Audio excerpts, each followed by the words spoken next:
Paz seja convosco. Os vencedores digam aleluia. Os vitoriosos digam glória a Deus. Você está preparado para dar um start aí na sua vida? Amém? Iniciando, começando, recomeçando algo grande na nossa vida. Porque quem serve um Deus todo-poderoso tem que acreditar em coisas grandes. Se puder colocar retorno para mim, que eu estou praticamente sem retorno aqui, por favor. Queridos, é muito bom estar aqui com vocês, participando dessa festa espiritual. Todas as vezes que Deus coloca um propósito no coração do pastor, dando uma direção para a igreja, é porque Deus, Ele tem interesse em tratar conosco, em nos abençoar, em nos orientar. E aí é preciso que a gente esteja muito atento para receber a palavra, porque o nosso desafio, irmãos, não é vir para a igreja ouvir a palavra. O nosso desafio é deixar que essa palavra ganhe contornos práticos na nossa vida.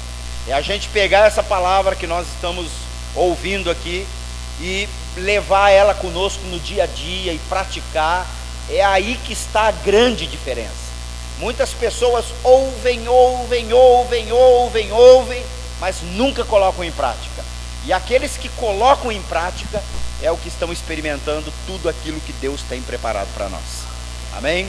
Então que estejamos atentos àquilo que Deus vai falar conosco hoje, que a gente coloque essa palavra no coração e saia daqui dizendo o seguinte: eu não vou continuar fazendo as coisas que eu fazia, porque é aquele velho ditado: quem faz as mesmas coisas sempre, alcançam sempre os mesmos resultados. A gente precisa começar a inovar, a gente precisa começar a ousar, a gente precisa começar a fazer alguma coisa diferente para as coisas acontecerem diferente também na vida da gente. Amém? Vamos abrir as nossas Bíblias então. Evangelho de Mateus, capítulo de número 25, a partir do verso 14. Aí embaixo vocês estão me ouvindo bem, né? Ótimo. Evangelho de Mateus, capítulo de número 25, a partir do versículo 14.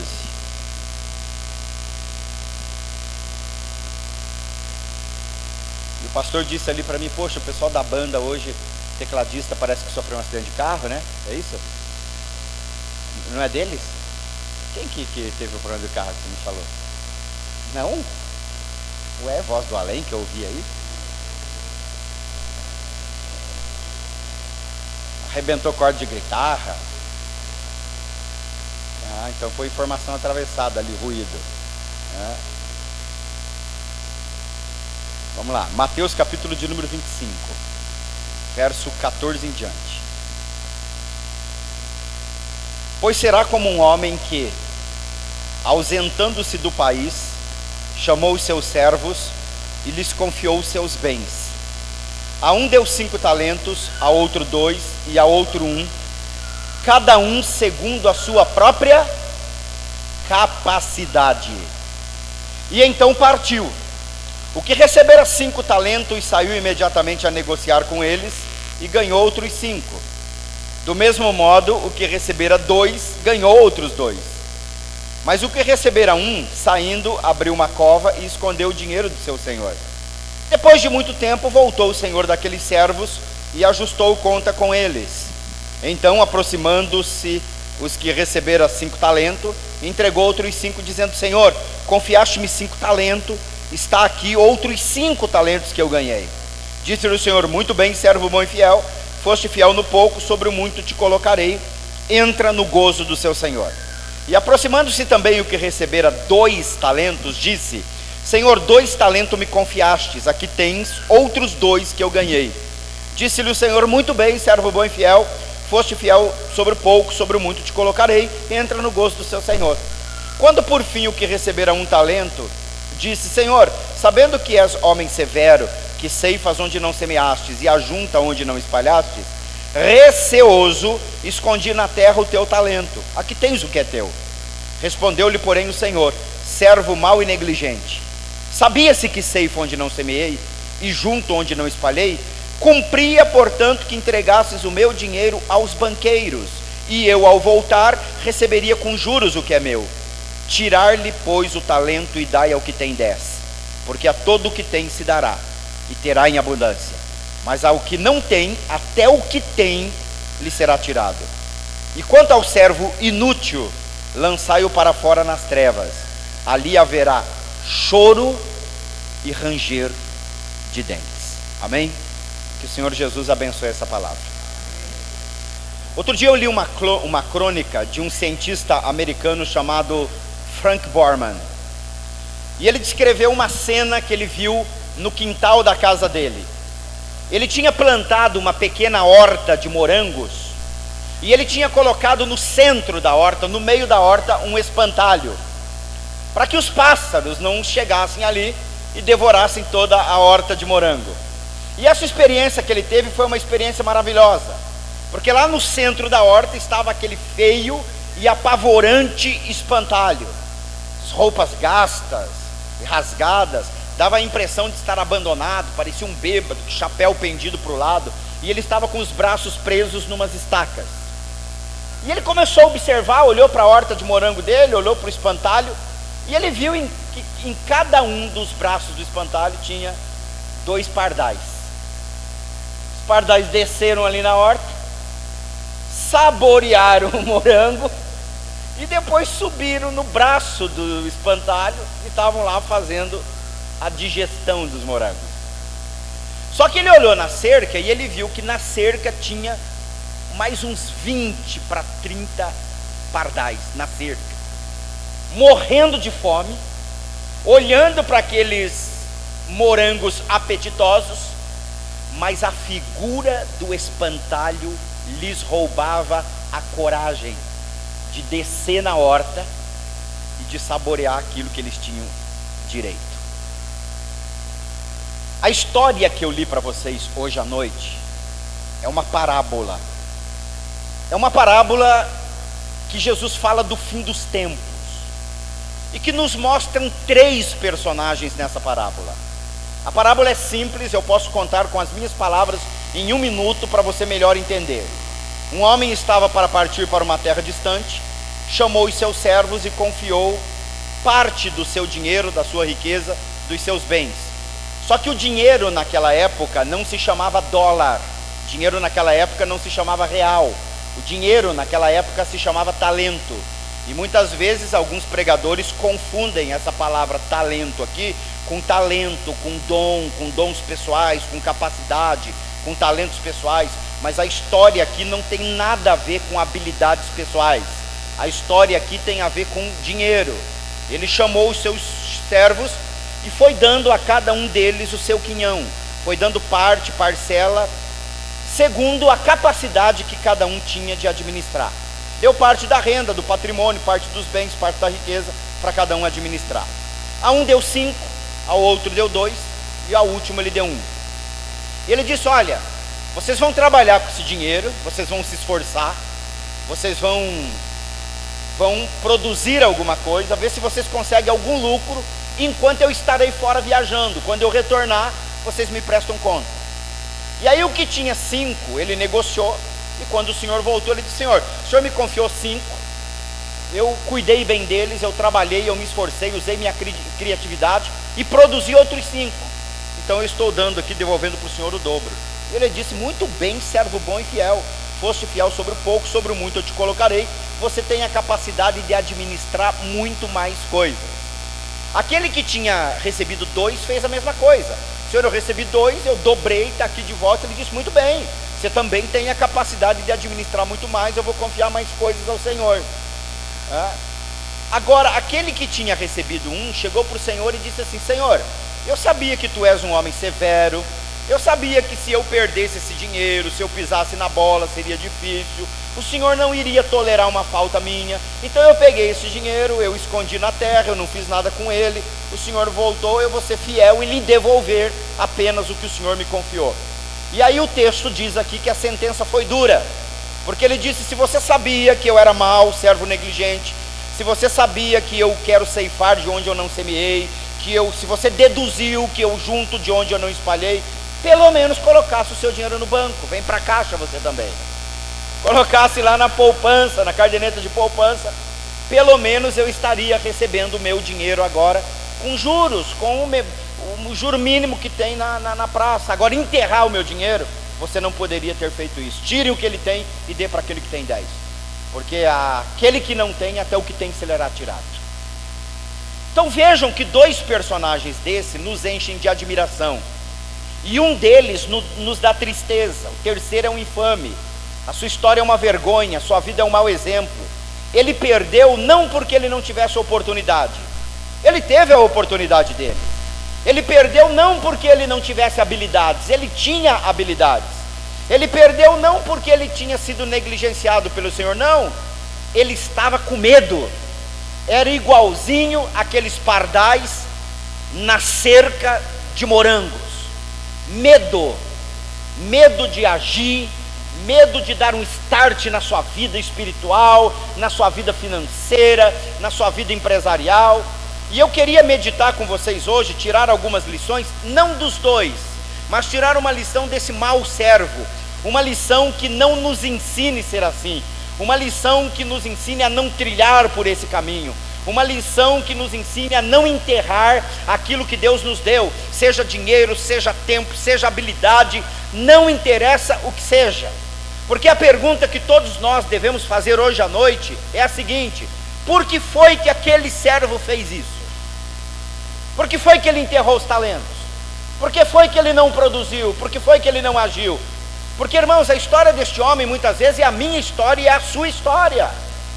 É a história dos seres humanos.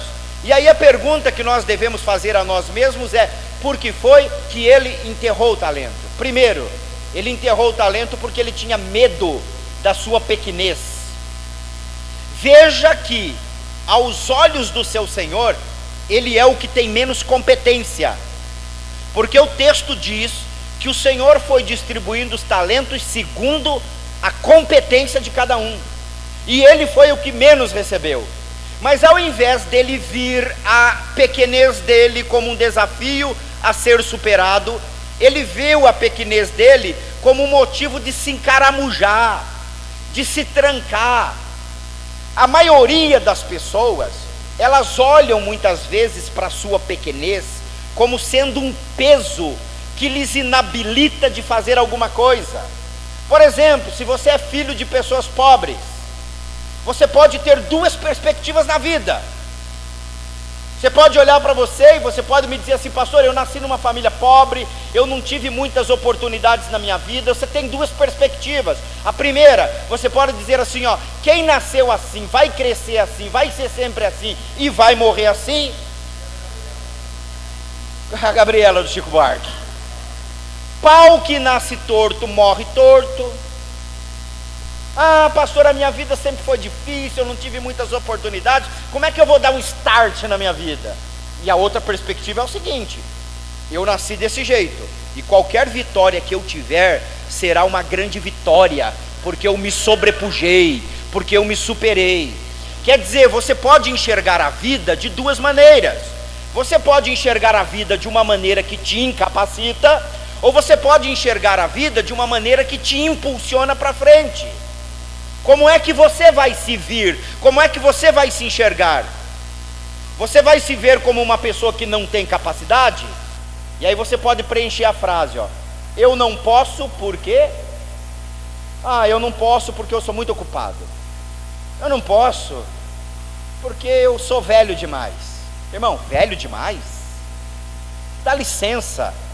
Miguel de Cervantes terminou de escrever Dom Quixote de La Mancha, ele já tinha 70 anos de idade. Moisés foi libertador de Israel com quase 80 anos de idade. O presidente Joe Biden foi presidente dos Estados Unidos com 76 anos de idade, o presidente mais velho da história. Mas aí tem gente na igreja que o cara chegou na casa dos 50, pastor, já está querendo pendurar a chuteira, já está assim, de 15 já também, né? Tem uns de 15 aí que parecem uns velhos de 60. Que os caras, meu Deus do céu, não tem disposição para absolutamente nada, entendeu?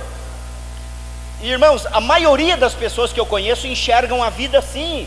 O rapaz novinho diz, eu sou muito novinho ainda. O velho diz, eu sou velho demais. O alto diz, pastor, eu sou meio desengonçado. O outro diz, eu moro muito longe. Os baixinhos são fera. E aí cada um de nós, irmãos, vai arranjando uma desculpa para enterrar os talentos que nos chegaram às mãos.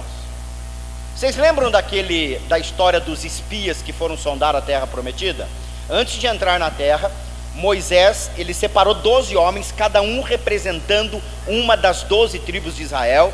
E Moisés chegou para eles e disse assim, olha, essa é a terra que Deus nos prometeu. Deus disse que essa terra mana leite e mel. Vocês vão lá para ver se realmente a terra é como Deus disse. E aqueles homens foram. Depois eles retornaram, ficaram 40 dias lá. Retornaram com relatório. 10 deles tinham uma posição, 2 tinham uma posição diferente. Moisés falou, como é que é a terra? Eles falaram, Moisés, realmente a terra mana leite e mel. Aquilo é uma maravilha. Só que tem um porém. Não dá pra gente não. Por quê? Porque quando nós vimos os habitantes lá da terra, os anaquins, que são os habitantes de Canaã, eles são gigantes. Quando nós olhamos para eles, nós nos vimos como gafanhotos diante deles. Olha aqui, é eles que estão se enxergando assim. Eles se enxergaram como gafanhotos. E aí olha a dedução deles, E eles, quando olharam para nós, nos viram como gafanhotos também. Quer dizer, nós não vamos conseguir nunca. O que nós encontramos aqui? Uma incapacidade de olhar para as nossas fraquezas como algo a se superar. Eles olharam para a fraqueza deles como um aleijão, como uma paralisia. Eles não conseguiram olhar para fraquezas como um desafio a ser sobrepujado. E aí que entra Josué na história.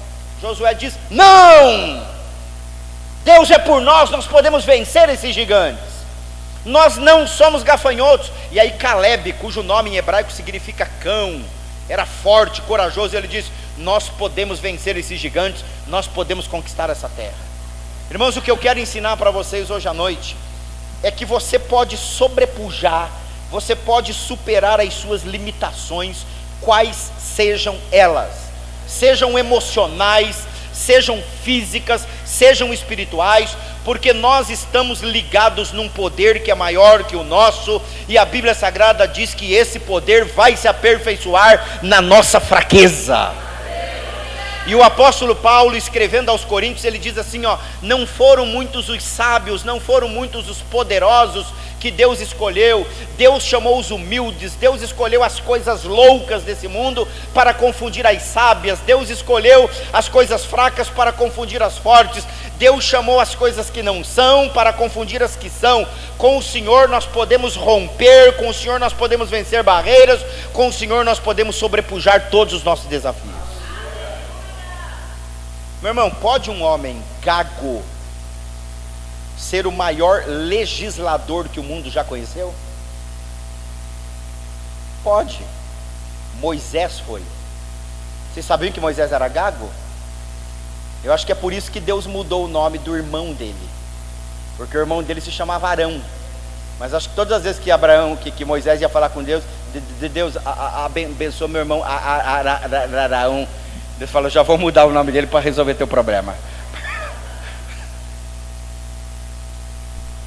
Pode o filho de uma prostituta, de uma meretriz, ser um dos gigantes heróis da Bíblia? Pode.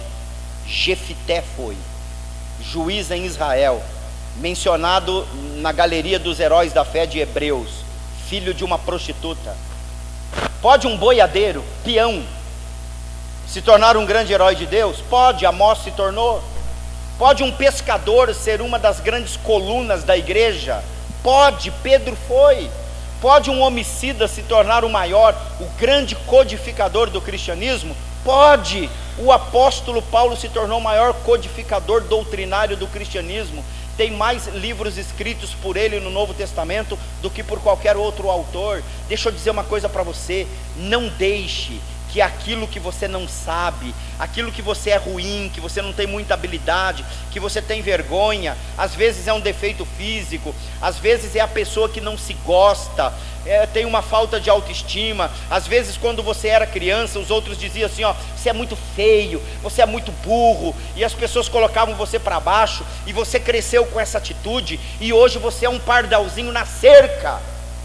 Tem um mundo de oportunidades, uma horta maravilhosa para você desfrutar, mas você simplesmente tem medo de dar um start na sua vida, porque você tem uma sentença na sua mente, que diz que você não pode, que você não vai conseguir. Tem um mundo de oportunidades à sua espera, mas você tem medo, você não almeja alcançar voos mais altos, porque na sua mente tem aquela sentença que diz que você não vale nada, que você não presta, que você é uma desgraça, e as pessoas crescem assim, e quando essas pessoas têm talento, sabe o que é que elas fazem? Elas enterram e ficam lamentando a própria vida. Irmãos, eu conheço um monte de gente assim, inclusive dentro das nossas igrejas, que enterram o talento e ficam se lamentando com pena de si mesmo, se sentindo injustiçado. Meu irmão, levante a tua cabeça que Deus é com você. Eu tenho uma outra ideia, porque ele enterrou o talento. Sabe por que ele enterrou o talento? Porque ele está esperando dias melhores. Ele queria talvez esperar uma guinada na economia, só que o Bolsonaro perdeu a eleição lá, o PT entrou, não tem jeito.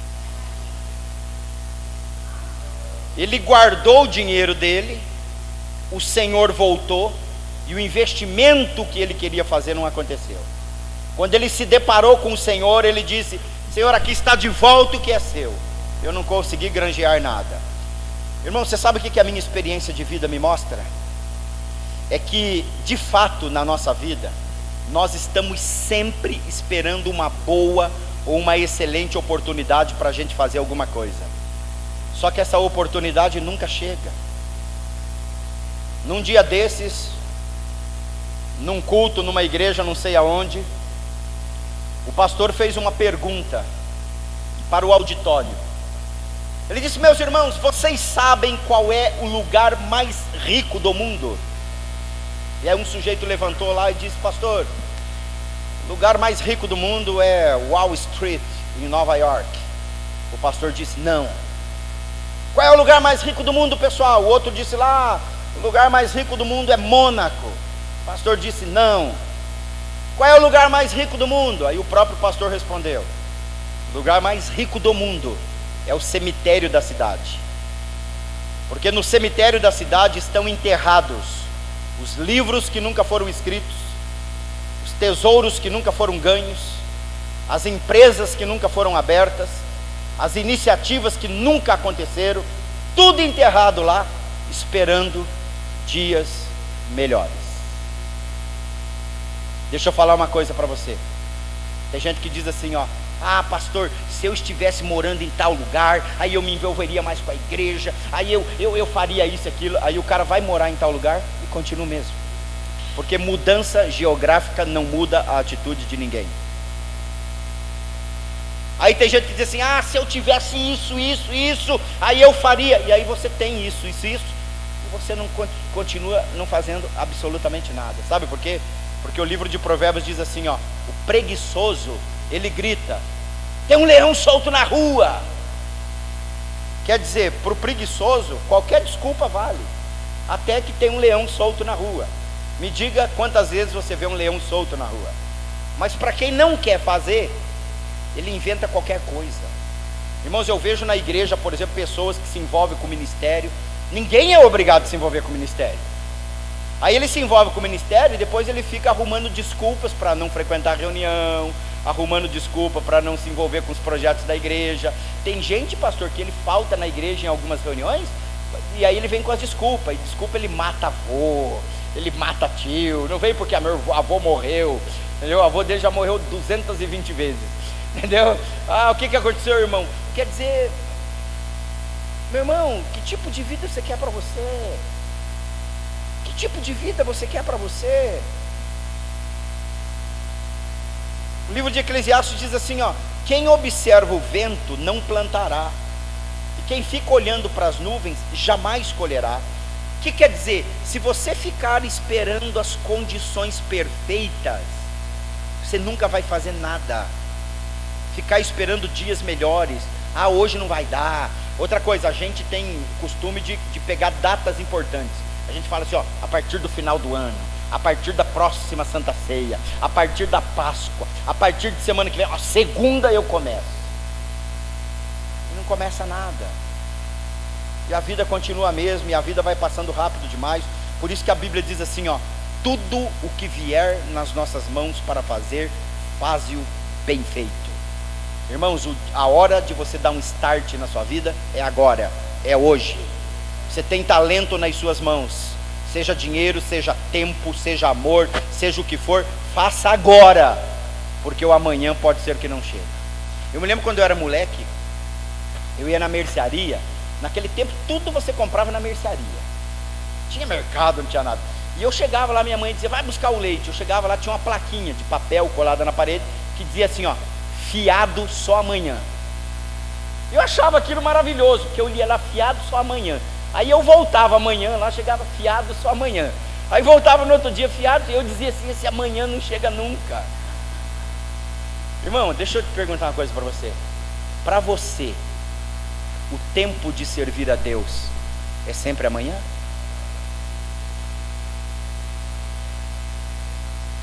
O tempo de você se envolver com Deus e assumir um compromisso de verdade com a tua igreja, com a tua comunidade, é sempre amanhã?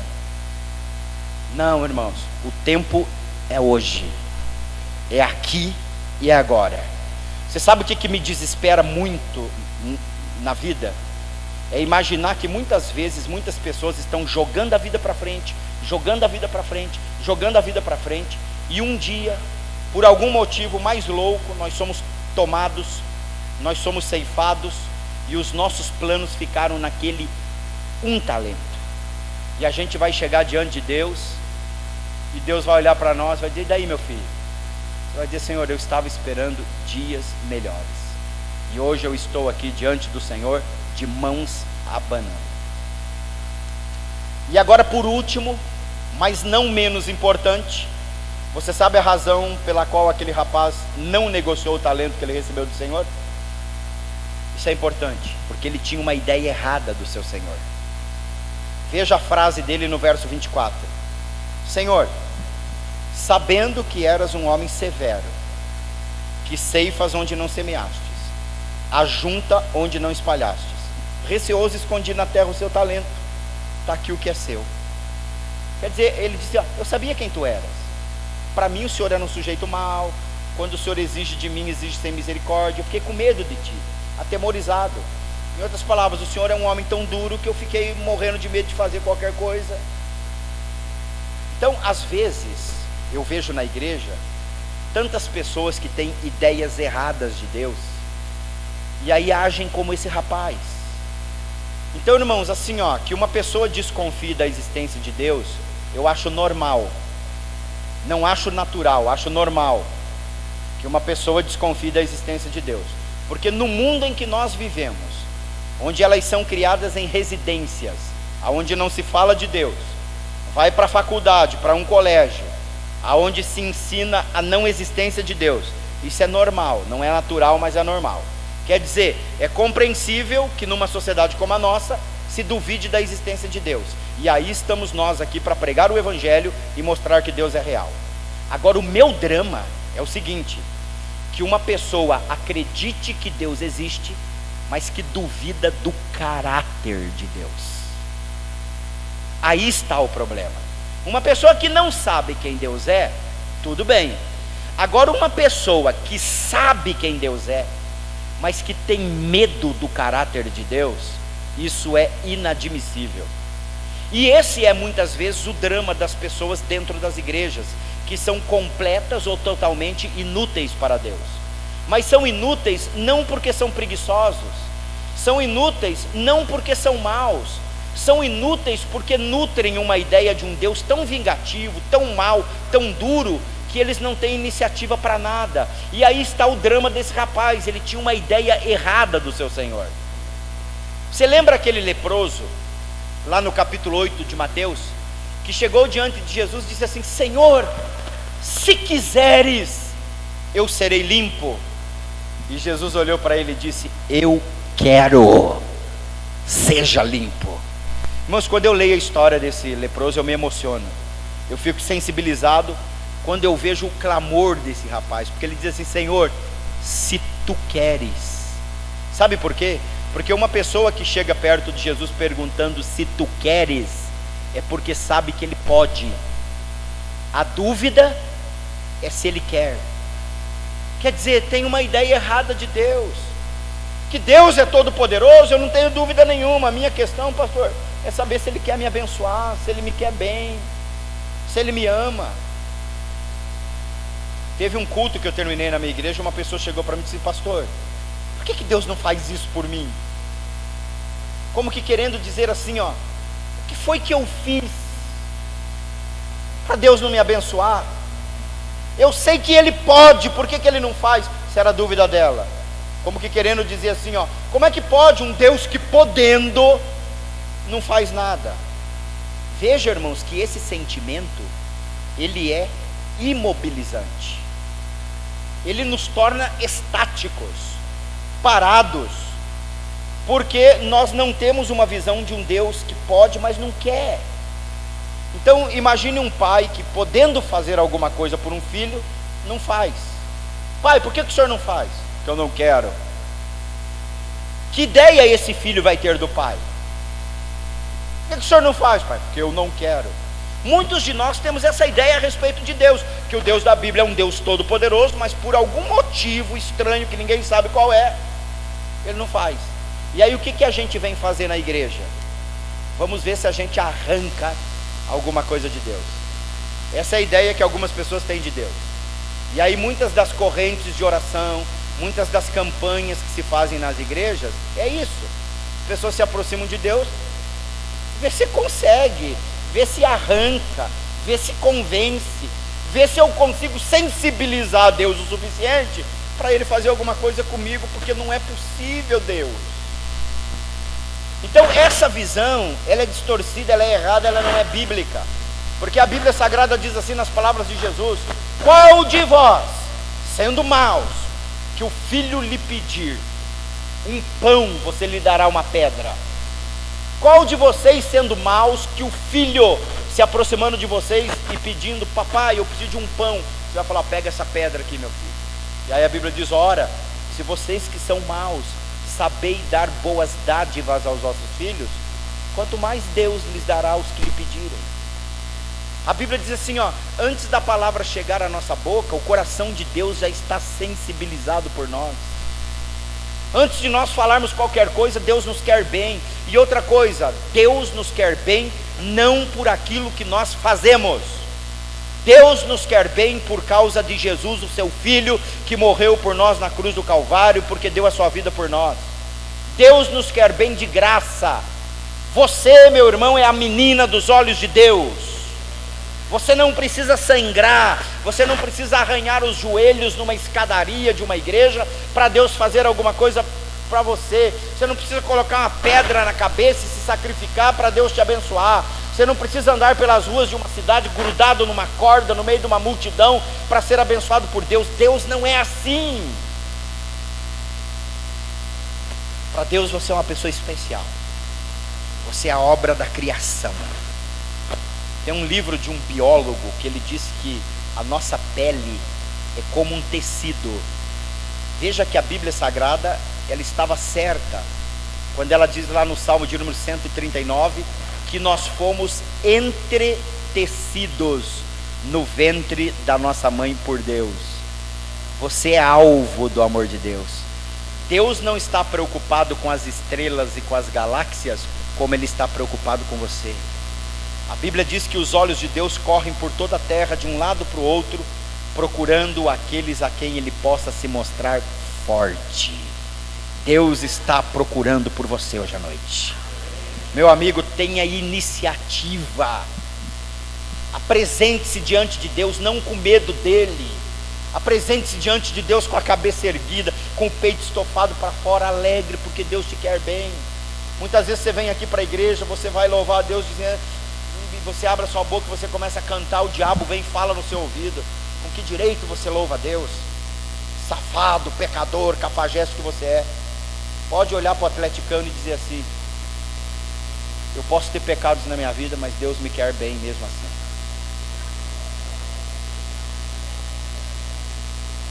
Ué, ele não habita ali na Baixada? Porque no alto da glória é outro que habita lá. Aliás, meu irmão, quando o diabo falar para você do seu passado, das coisas erradas que você fez, lembre ele do seu futuro. A Bíblia Sagrada diz que Deus nos amou primeiro. O único motivo que eu tenho para amar Deus, sabe qual é? Porque Ele me amou primeiro. Nós o amamos porque Ele nos amou primeiro. Deus é amor, e a Bíblia diz assim, ó: não existe maior amor do que esse, do que alguém dar a vida pelo outro. E Ele nos deu a vida quando nós éramos inimigo dEle. Hoje eu vejo que 99% das orações que nós fazemos são pedindo ou agradecendo. Imagine se eu chegasse para você hoje e dissesse assim: irmãos, nós vamos orar aqui 2 horas, todo mundo vai dobrar o joelho, mas você não pode pedir nem agradecer. Como é que você oraria? Quantos de nós muitas vezes chegamos para Deus e dizemos assim: Senhor, eu estou aqui na sua presença, e Deus pergunta: o que você vai pedir? Você diz: não vou pedir nada, Senhor. Então o que você está fazendo aqui? Eu estou aqui só porque eu te amo. O que você veio fazer hoje no culto? Pedir ou agradecer? Nada, Senhor. Eu só vim aqui para dizer que a sua companhia é especial. O meu coração foi seduzido pelo seu amor. Ó, quão amáveis são os seus tabernáculos. Eu estou aqui para dizer isso, eu estou aqui para te louvar. Quantos salmos que existem na Bíblia que expressam isso, ó? O pardal encontrou casa, e a andorinha ninho para si. Eu encontrei teus altares, Senhor Deus meu e Rei meu. Porque um dia na sua casa vale mais do que 1000 em qualquer outro lugar. Irmãos, estar com Deus é especial, nos dá equidade espiritual. Eu não estou na presença de Deus constantemente com medo, achando que vem correção, pancada e açoite sobre mim. Lá vem ele de novo. Não, eu não tenho essa preocupação. Você pode chegar aqui todo culto e se jogar nos braços de Deus. Você pode se perder no amor de Deus. Eu gosto dessa expressão assim, ó: se perder no amor de Deus. Sabe por quê? Porque para você se perder no amor de alguém, você precisa de uma coisa: intimidade. Que era o que o rapaz aqui não tinha. Ele não tinha intimidade com seu Senhor. Irmãos, qual é o objetivo de Deus? O objetivo de Deus é que nós o conheçamos bem para amá-lo bem. Por isso que o primeiro mandamento qual é? Amarás o Senhor teu Deus de todo o teu coração, e ao próximo como a ti mesmo. E o resto vai se acertar por si só. Porque se acerta. Sabe por quê? Porque quem ama é generoso. Quem ama é criativo. Quem ama tem iniciativa. Mas quem não ama está sempre desconfiado. Quem não ama está sempre com medo. Quem não ama está sempre traindo. É ou não é? Será que nós amamos a Deus a ponto de confiar enquanto Ele está longe e dizer assim, ó: o talento está aqui nas minhas mãos, eu vou trabalhar, eu vou me esforçar, eu vou granjear, porque eu amo o meu Senhor. Por que você está aqui hoje à noite? Por que você é membro dessa igreja? Por que você se envolve com esse ministério? Irmãos, só existe uma razão para a gente se envolver com o ministério: é porque nós amamos a Deus, é porque nós amamos o nosso Senhor. Eu sou pastor e prego o Evangelho por uma única razão: porque eu amo o meu Senhor, porque eu amo Jesus Cristo. Eu vim aqui hoje nessa igreja para transmitir a vocês essa palavra, porque eu amo a Cristo de todo o meu coração. E você que está aqui hoje, você vai continuar esperando dias melhores? Você vai dar um start na sua vida hoje? O que o pastor tem que fazer aqui para você ser um dizimista fiel? que o pastor precisa fazer aqui para você se envolver com a comunidade? Deixar de ser apenas um frequentador da igreja, que vem aqui domingo após domingo, senta, vai embora. Quando que você vai chegar para o pastor e vai dizer: pastor, estou aqui, ó, com a minha vida, com o meu talento, com a minha capacidade, eu quero oferecer para a comunidade, aonde eu posso atuar, o que eu posso fazer? Para você o dia de servir a Deus é sempre amanhã? Não, o tempo é hoje, é aqui, é agora. Irmãos, não dá mais para brincar, não dá mais para adiar. Vamos tomar uma posição hoje. Porque assim, ó, quando você toma uma posição, meu irmão, Deus vem e homologa aquela decisão sua. Deus tem prazer em abençoar gente ousada, gente que acredita. Sonhe grandes coisas para você. Sonhe grandes coisas para o seu ministério. Sonhe grandes coisas. Porque se você sonhar, Deus vai te dar. Quando eu me converti no ano de 1990. Eu frequentava uma igreja. Nossa igreja recebia muitos pastores que vinham de fora, de todo lugar do mundo pregar. E eu sentava ali no primeiro banco e eu dizia assim para mim ali, falava: um dia eu quero ser como um desses pregadores aí. Irmãos, eu fui à luta, estudei, me preparei, e aquilo que eu sonhei aconteceu na minha vida. Eu já preguei só aqui no Brasil em mais de 3.000 igrejas, mais de 30 nações.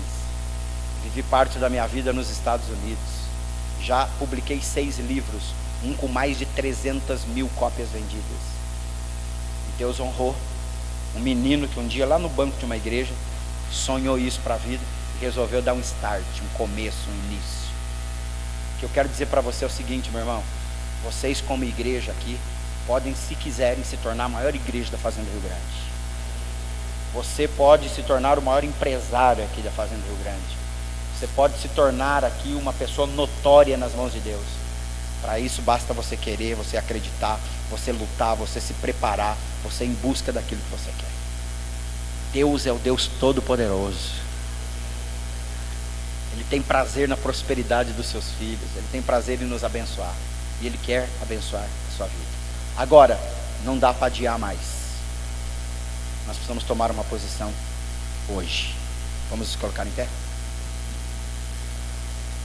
Eu quero orar por você. Gostaria que todo o olho estivesse fechado, que toda a cabeça estivesse baixa.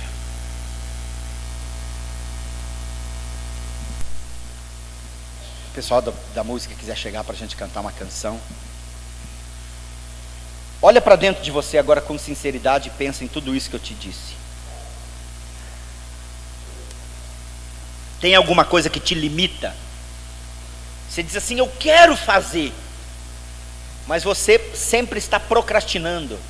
Você deixa para amanhã, depois deixa para outro dia e para o outro dia, e esse dia nunca chega e você não consegue dar esse start na sua vida. Você precisa tomar algumas posições espirituais. Você precisa romper com algumas coisas na sua vida, mas você não consegue. Você tem alguns padrões na sua vida que são destrutivos, que você sabe que estão te levando longe de Deus e não para perto de Deus, mas você não consegue romper com isso. Você precisa hoje tomar uma decisão. Deus quer te abençoar. Você tem sonhos no seu coração, mas diz: pastor, eu não consigo alavancar, eu não consigo sair do lugar, eu não consigo dar esse início importante, esse primeiro passo. Deus está aqui hoje para te ajudar e para te abençoar. Você tem aí na sua mente uma sentença que foi lhe colocada, que você não seria ninguém, que a tua vida não daria certo, e hoje você está aí, você vive com isso na sua mente, querendo provar para o seu pai, querendo provar para a professora lá da 3ª série, que um dia disse para você: você nunca vai ser ninguém na vida, e agora você fica aí tentando provar para ela a tua vida inteira que você vai ser alguma coisa, e você não chega a lugar nenhum por causa dessa sentença. Deus quer te libertar desse fardo aqui hoje, em o nome de Jesus Cristo. Nós vamos cantar uma canção, em seguida eu vou orar por vocês. Enche esse ambiente, enche esse lugar.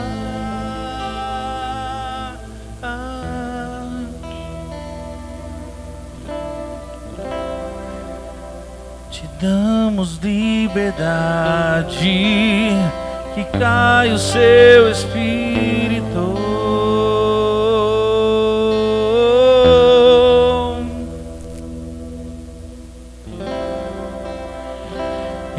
Enche esse ambiente,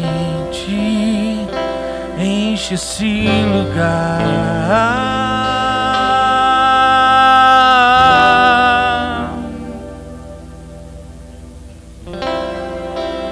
Te damos liberdade,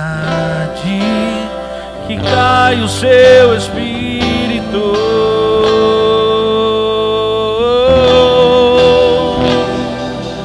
Vem fazer o que nenhum homem fez, vem fazer o que a história nunca viu, vem cumprir o descrito em Joel.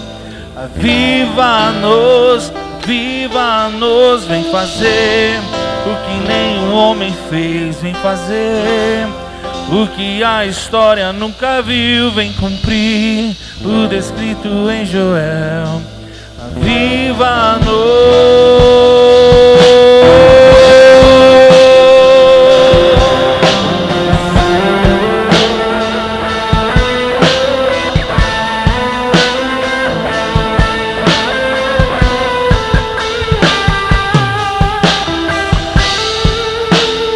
Enche esse ambiente, enche esse lugar.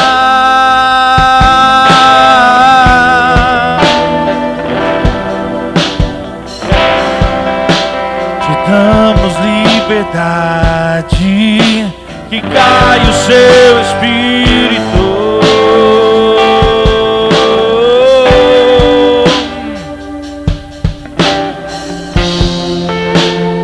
Enche esse ambiente, enche esse lugar.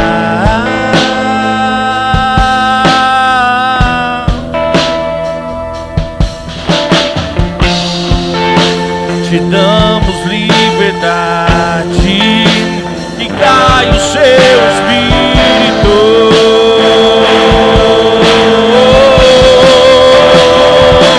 E vem fazer o que nenhum homem fez, vem fazer o que a história nunca viu, vem cumprir o descrito em Joel. Aviva-nos, viva-nos, vem fazer o que nenhum homem fez, vem fazer o que a história nunca viu, vem cumprir o descrito em Joel. Aviva-nos, aviva-nos, vem fazer o que nenhum homem fez, vem fazer o que a história nunca viu, vem cumprir o descrito em Joel. Aviva-nos, aviva-nos, vem fazer o que nenhum homem fez, vem fazer o que a história nunca viu, vem cumprir o descrito em Joel. Aviva-nos.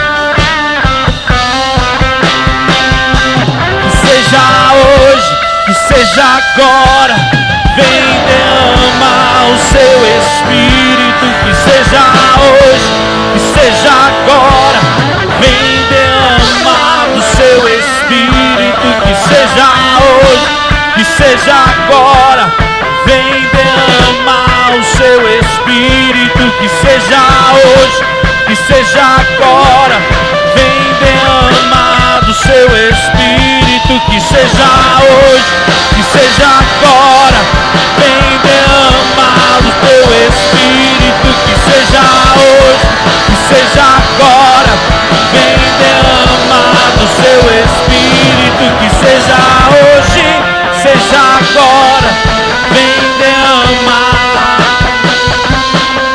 Levante as duas mãos para o céu agora. Mãos levantadas significam dependência de Deus. Senhor, esse povo vive na tua dependência, Pai. Meu Deus, uns confiam em carros, outros em cavalos, mas nós fazemos menção do Senhor dos Exércitos. E eu quero pedir, meu Deus, que nessa noite o Senhor derrame a tua unção sobre a vida desse povo, sobre a vida de homens e de mulheres, dos jovens, adolescentes e crianças, meu Pai.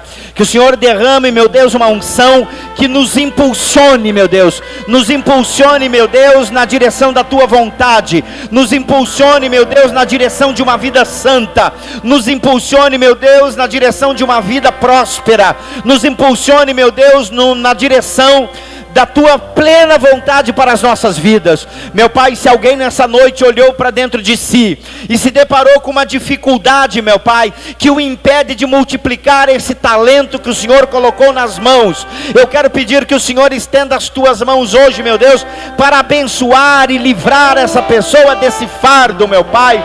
Que o Senhor possa, meu Deus, ampliar a nossa capacidade de te amar, de te servir, de fazer a tua vontade, meu Pai.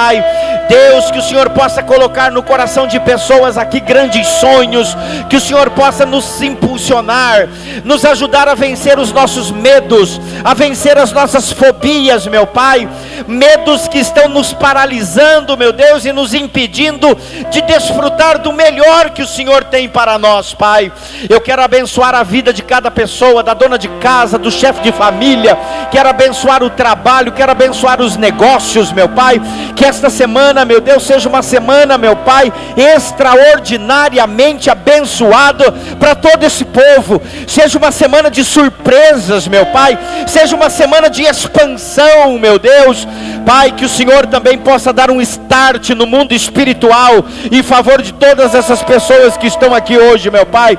Que coisas assombrosas aconteçam no nosso lugar, meu Deus. Se alguém entrou doente aqui, cura agora, meu Pai. Se alguém entrou oprimido, liberta esta pessoa. Se alguém está carregando um fardo da culpa hoje, meu Pai, que tem envergado e limitado esta pessoa, que o Senhor ofereça o seu perdão, para que essa pessoa saia daqui leve, transformada, sem precisar carregar o peso da culpa, meu Pai. Deus, eu abençoo esta igreja, eu abençoo esse ministério, e eu profetizo coisas grandes para esta igreja, Pai. Eu profetizo um crescimento nunca antes visto, Senhor. Eu profetizo, meu Deus, um ano de prosperidade, de graça, de unção para este povo. Pai, abençoa a tua igreja. Nós clamamos em o nome de Jesus Cristo, o nosso Senhor, e todos disseram amém. Amém. Vamos aplaudir o Senhor bem forte.